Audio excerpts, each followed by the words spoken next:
Hey there, guys. John here, and this is my quick review of Real Steel, the new Hugh Jackman film. Now, one of the things that everybody kind of noticed about Real Steel and has been saying about Real Steel from the awful trailers has been it looks like Rock'em Sock'em Robots, and I'm one of these people. I am. I thought this movie looked really silly, kind of strange, and even when the first kind of previews for it came out a long time ago, I just looked at it and thought, are they really making this movie? And the trailers didn't do much to help, take away from that really bad impression of the film. It looks bad. It just looks like Rock'em Sock'em Robots. Now, a bunch of months ago, I was in Las Vegas and I had a chance to talk with Hugh Jackman.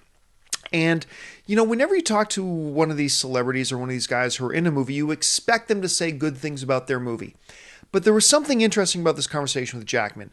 Jackman came across to me as legitimately and really loving this film and really wanted people to give it a chance. He seemed really personally invested in it. Now, the film is directed by Sean Levy, who also is, has directed the films like the A Night in a Museum films, which, doesn't seem to lend itself to something like this, but there you go. So I went to see Rock'em Sock'em Robots, also known as Real Steel, expecting a truly horrible, horrible film, with the slight glimmer of hope that Hugh Jackman seemed to really believe in it, so, give it a shot. Guess what?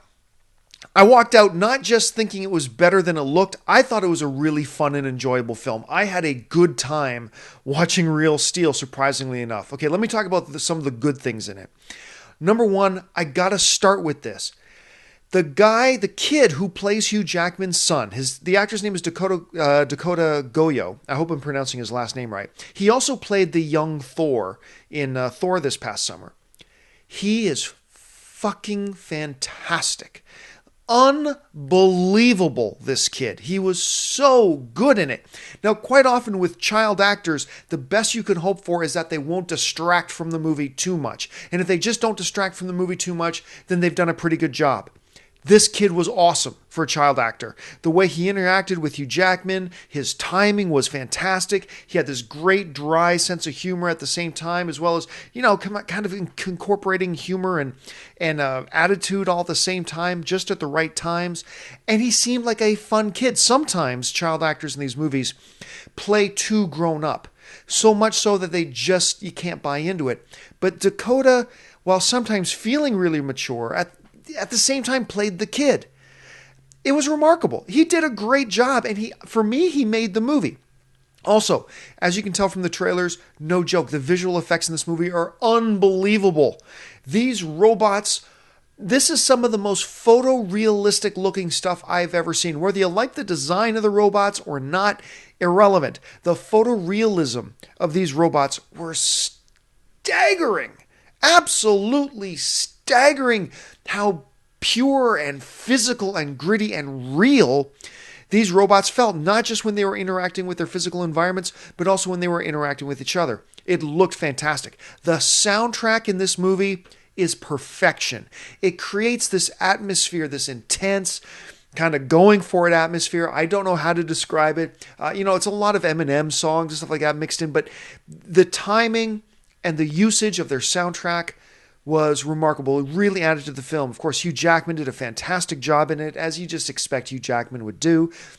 Of course, Sugar Ray Leonard did the fight choreography. The great Sugar Ray Leonard did the fight choreography for the film, working with Hugh Jackman and the stop motion capture artists in the boxing movements for the robots.